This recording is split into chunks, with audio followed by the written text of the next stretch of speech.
Well, hello, this is John Burke, your embedded librarian. I'm going to tell you a little bit about using Ancestry Library Edition as a way to search for genealogical information. So we're going to start out here in our NICA classroom for BIS 201. Here's your welcome screen to that. And what I'm going to do, I'm going to look over on the left-hand side here. I'm going to click on Embedded Librarian. That brings up our Embedded Librarian page. It has contact information for me up here at the top. I'm going to go ahead and scroll down. And under Find Genealogy Information, I've got the link to Ancestry Library Edition. Go ahead and click on that, load that database here. And just to mention, this is a database that only works on campus, anywhere on the Miami campuses. And what we can do here, we can go ahead and enter the name of an ancestor, a figure in our family tree, and see what information we can find out about them, and possibly find some new directions to go in looking for information on their ancestors. So I'm going to go ahead and type in my maternal grandfather's name, Charles Philip Hildebrandt. And I'm going to put his full name in. I'm actually going to go ahead and add a place that he might have lived or actually did live, just to help narrow it a bit. Oops, I'm going to spell that right. There we go. So Niagara Falls, New York. I could add additional information here. I could put in a birth year if I knew it. I could put in other life events, year of marriage, year of death, so on. I could add additional family members that might help narrow down this individual. But I'll go ahead and just try this information for now.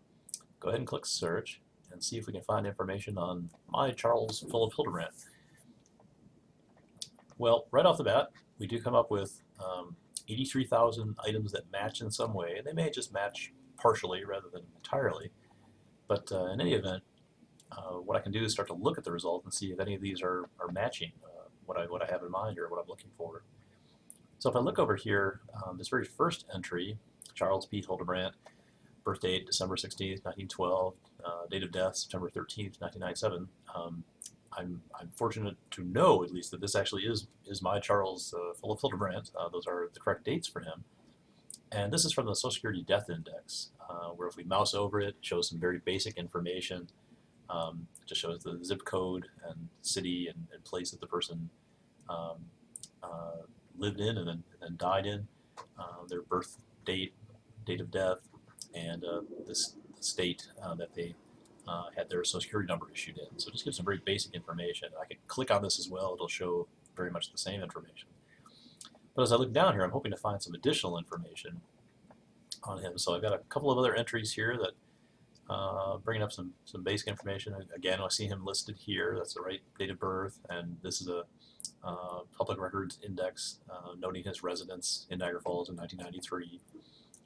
And look down here from the U.S. phone address directories. Got a little bit of information on there. Actually get a phone number as well. Just mousing over that one, which indeed was his phone number, so I can confirm that, and his address. Interesting things I think here are to find information from the census. You'll notice over here on the left, a lot of the data, a lot of the information that comes from Ancestry Library Edition is from census data, and from various years. They've just released the 1940 U.S. federal census. That's been very exciting to include data from that time. So basically anyone who was alive in that year should end up on the census in some way. That's the hope anyway.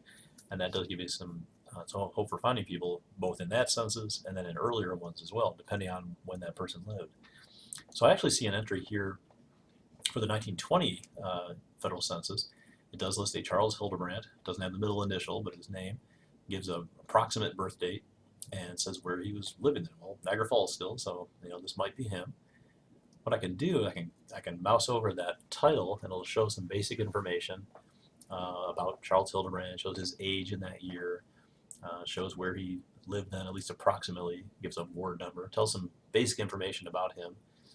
His father's name, his mother's name. I know his mother was Ida, so that works in well. I know he had a brother named Philip. If you read down there toward the lower right, lists his brother and some other siblings as well.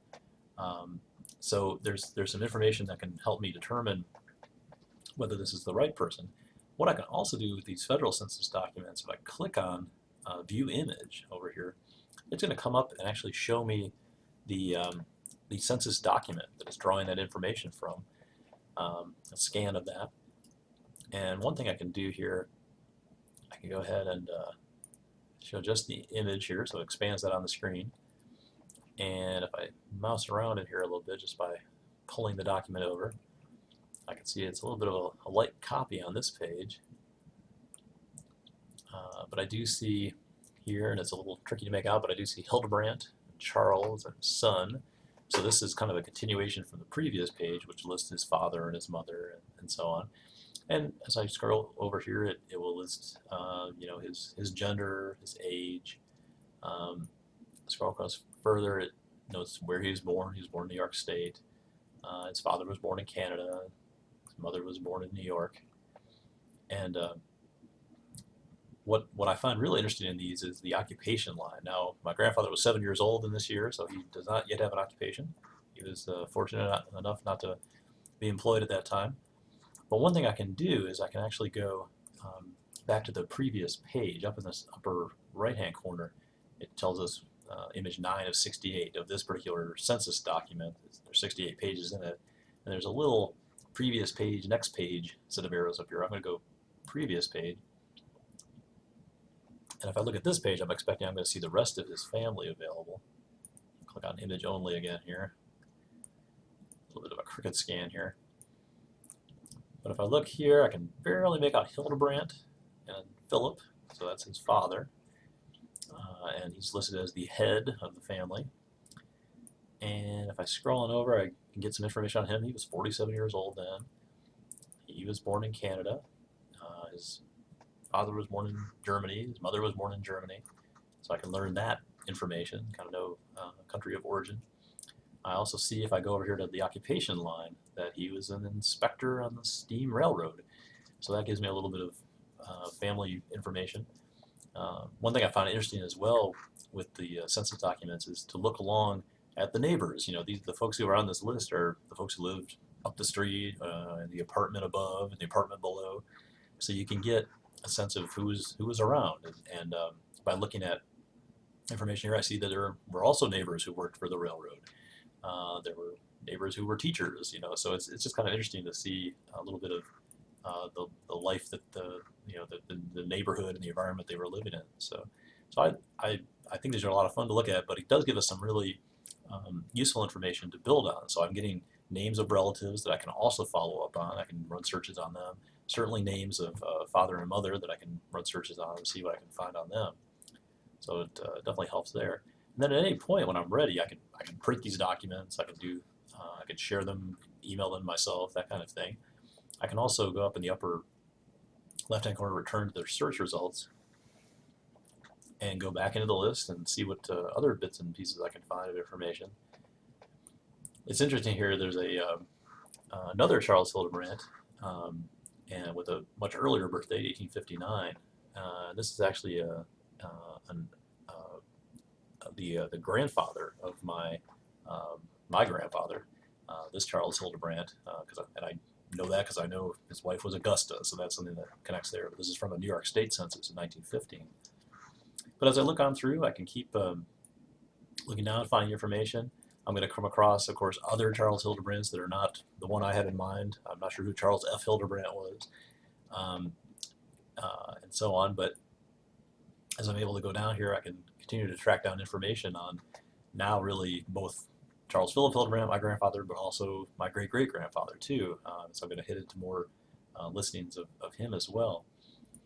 So this is a really fun way to go through, find more information, track down more facts, and again fill in some of those gaps on my family tree as well. And as you'll notice over here, if there's a particular category you want to go into and see, well, I want to see something more than census data or census information, you can go ahead and click on one of the other categories and look at information in that area as well. But my hope is this will at least get you started doing some searching. One thing that they do include in the database here, at any point you can always click on Home, go back to the initial search screen and search some more. But you'll also see the Charts and Forms choice. And this does have a variety of printable ancestral charts help you track out your genealogy and so forth. So those are kind of handy to have. And there's some other variations on them over here on the right too.